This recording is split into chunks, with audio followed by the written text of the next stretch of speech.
Now we come to the Glasgow Bedspread, so called because I actually bought it in Glasgow from a lady who she'd inherited it from her husband's family, and she had no family and she wanted it to go to a good home. So she tried to give it to me, but eventually I persuaded her to sell it to me so that I could insure it properly and I wasn't hugely worried about travelling with it. So it has been all over the place with me. But unfortunately, I'm not taking it out too often now because it has rust holes, and I think that this was made as a bed head and then unpinned, and this lady said she had actually put the edging round herself. And originally I didn't like this edging fabric at all, but in fact it is absolutely of period. Now this was stitched in 1910 and in Scotland, and it's an Arthur Lee design. And in 1910, this is what my great aunts looked like. And there they are in the garden, 10 miles from where I live now. And that's why I moved to where I live now. And that's their little dog, Cappy. Now remember, this is Auntie Queenie and Sophie. And they were just a delight. And they travelled and they were artists and they were just very good people.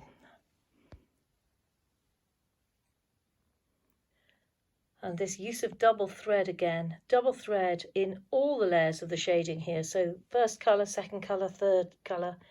And I'm just going to take, oh yes, there she is, EM. We don't know who EM is. And sadly, the lady I bought this from has died.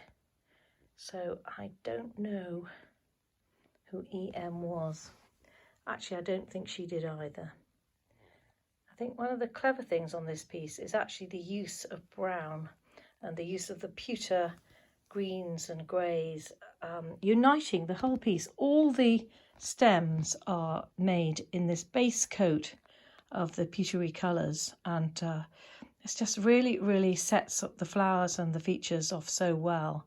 Now, every time this lady finished a feature, she ran he or she ran the colour down into the stem. So you'll see occasionally where there's been a leaf and then there's too much colour of that leaf, and she just uses, or he uses, little patches. So you get little patches of pink coming from the surrounding flowers, or purples.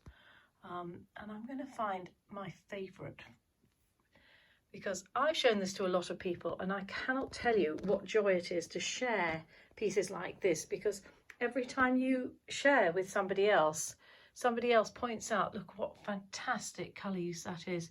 There's pinks to blues and brown to this gorgeous cherry red. Who would think of that with that lovely green? I just think that's amazing. And I get it's almost tearful, I'm afraid, just looking at these colours. Amazing. Absolutely amazing. And it's very obvious to go from pale pink through all the colours, you know, colour 1, 2, 3, 4 in a range. But to jump from range to range, from colour to colour within the same feature, I do like these pinks to blues, I must say. And then a little dash of brown there, and the richness of that dark chocolate brown in the middle of it. It really, really is clever. And then the raised work, fantastic. Greys through to yellows. There's a lot of grey to yellow with this. Sort of a creamy yellow. In fact, this is pretty well an exercise in how to bring grey into your designs.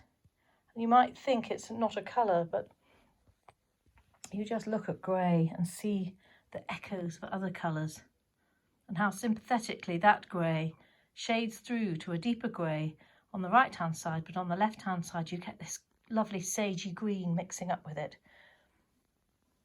I rather like being in charge of the camera myself, you know, because when Richard and I film together, he sort of waves a leg at me to say, shh, you've gone on long enough. But actually, I think 5 minutes looking at this is 5 minutes well spent.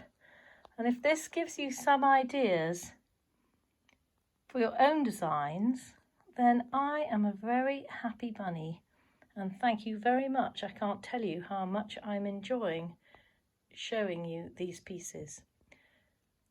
So fortunately, although we don't know the name of the person, we just know their initials, we know that this was stitched actually in 1914.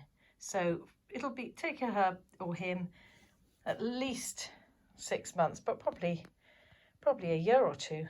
But beautifully done, and it's by one person's hand throughout, so it's got a marvellous consistency, and many people have actually stitched our replica of this because we had it as a kit.